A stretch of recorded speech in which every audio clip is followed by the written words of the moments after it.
number one in the West we just talked to. Now we'll talk to the number one preseason pick in the East. That would be the Maroon from Morehouse College. Last year, Morehouse was 5-1 in conference play, 8-2 overall. They were number one in the SIAC in scoring, averaging 33 points a ball game. They were also number one in total offense, rush offense, sacks by, and also interceptions. A very, very special year for Coach Rich Freeman and the Maroon Tigers. They'll open the season on September 1st at RFK Stadium in Washington, D.C. as they take on the Bison of Howard University. Ladies and gentlemen, number one in the East, and Coach Rich Freeman. Wow, that's very impressive numbers. Number one in scoring, number one in sacks, interceptions. Last year was a good year for you too. Well, actually, it was a rather quiet year for us, coming off the playoffs the previous year.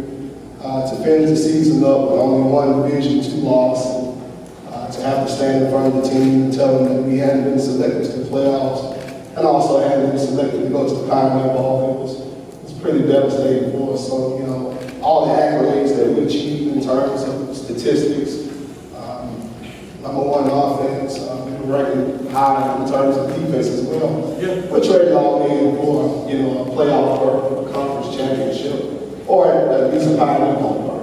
So is that a motivator for you, your staff, and your team this year because you were that close to postseason play and not able to achieve that goal? Well, absolutely. You know, going back to 2007 when we first took the job at Morehouse, you know, we were picked to finish in 10th place. And, you know, we do realize some of the accomplishments that we haven't made. And, but at the same time, we got to get past that last obstacle, which is winning the conference championship. This year, that's a real plan. We talk about the offense and we talk number one scoring and everything, but I think you would agree with me, number one running back around here is young man David Carter. Talk about David and the records he continues to break, and what kind of season do you expect him to have this year? Well, you know, David is an outstanding player, even better student athlete, you know, good kid, and it's a blessing to have him as a part of our football team. He's in great shape. I tease him all the time about his weight. He's slimmed down, so he's about 230 pounds this year. So that's probably the lightest he's been. And he's looking forward to an outstanding season. I have all the confidence in the world. What makes him such an outstanding running back? Well, the first thing is he's unselfish.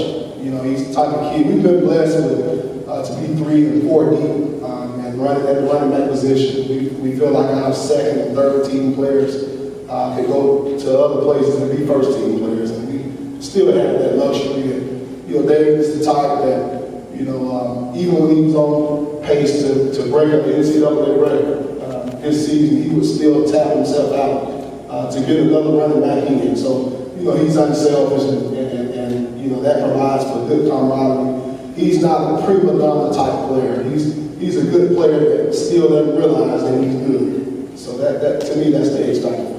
Anytime you have a young man that rushes for 1,500 yards, he's doing something very, very special, but that means your offensive line's doing a very good job talking about that offensive line. I think your football program pretty much is determined by your offensive line.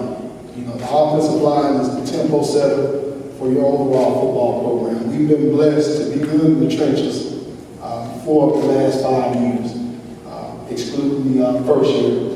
But our offensive line has carried our team. We too, just like Miles, returned 4 or 5 starters. We're very excited about the few kids that we did recruit to come into the program. There's no question about it. We spend money on the offensive and defensive line, and our kids know that. They embrace it, they accept it. So I expect our football team to be geared off of what we do offensive line-wise and running back-wise. It's no secret. That's how we're going to go out and play this year.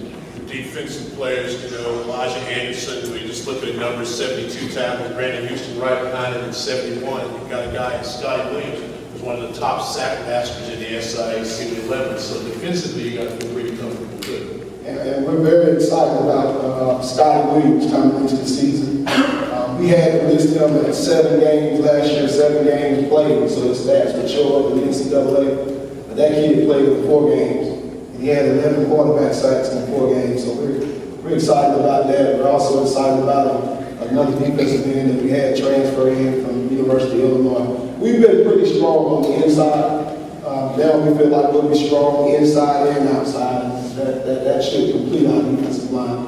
Very excited about, as you mentioned, Elijah Anderson and Brandon Houston, two kids that we felt were complete linebackers in terms of stats last year, close to 80 tackles, 5 interceptions, 5+ quarterback sacks, and they've been receiving the postseason honors. So they have a little bit of a chip on their shoulders because they thought they measured up to the other linebackers that were chosen. But we're excited about those guys coming back. Justin Oliver, he's going to be moving from cornerback to free safety. He's a rangy kid. Last year we had the best safety in the conference. He had an opportunity to talk with some professional teams, but we feel like Justin brings a little bit of a different element. He's a rangy kid that has the ability to have 10 to 12 interceptions on the year. So we're really excited about the defensive side of the ball. Also excited about having Coach Copeland back and Coach Maroon respectively, the two coordinators that I had no idea would still be on that coaching staff. And why they're still here, I have no idea, but I'm just reading the benefits for them. Yes, sir, they're on hand. Coach Murray, if you will, please stand and be recognized. That's our offensive coordinator. And Coach Copeland, if you will, stand and be recognized. And I think we have Coach Scipio back there as our running backs coach. Coach Braswell has done an outstanding job with the offensive line. And newly hired former defensive player of the year, the SIAC, Jeff Carter. We had to steal him from the conference office. So very happy to have the staff back in town. A few years ago when you got here, people wanted to play you, but maybe not for the right reasons. They wanted to get you on the schedule, knock you out. But I think the compliment is that now people want to bring your name and your school and your team around. Interesting, you're going to Cleveland to play Winston-Salem State in September. You've got the game, as I mentioned a moment ago, against Howard and RFK Stadium, and then you've got Edwin Waters in the non-conference. Talk a little bit about the program because of this new schedule, these non-conference games, how important they are to getting Morehouse's name out throughout the country. Well, I really think that the brand, the institution within itself is pretty much recognized across the country. We have an outstanding academic brand. And, I do a lot of junior college recruiting in California and various parts of the country. And upon taking the job at Morehouse, people knew about Morehouse. Whereas in the past, they didn't know about Tennessee State, who has one of the top winning traditions, Alabama State, some of the FCS schools I've had the liberty of working at. So people know. I think right now we have to be a little bit more astute about how we're scheduling games as it relates to having an opportunity to play in the playoffs. I mean, we lost one Division one game last year. That game was just to Howard. Well, we lost one to Howard, which is the FCS, and then the only D2 loss came was to Albany State. And we were nowhere close to going to the playoffs. So I think we have to kind of look at that aspect in the future.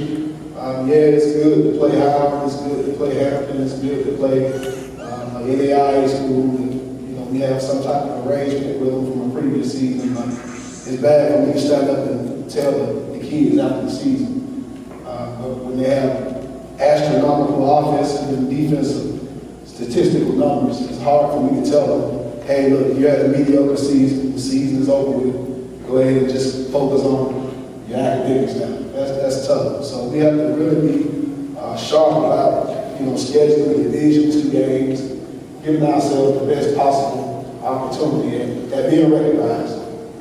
Well, we're going to follow you closely, and if things work out, maybe we'll see you also in the playoffs. But I'm going to be at the Clark Atlanta Morehouse game again. I had a good time at the game 2 years ago with the fans, and trying to get down for Tuskegee Morehouse, one of the all-time classes in Major League football. So congratulations to you and your staff, and we look forward to watching you this year. You bet. Thanks. Head Coach Rich Freeman, Maroon Tigers Morehouse College, preseason #1 in the SIAC.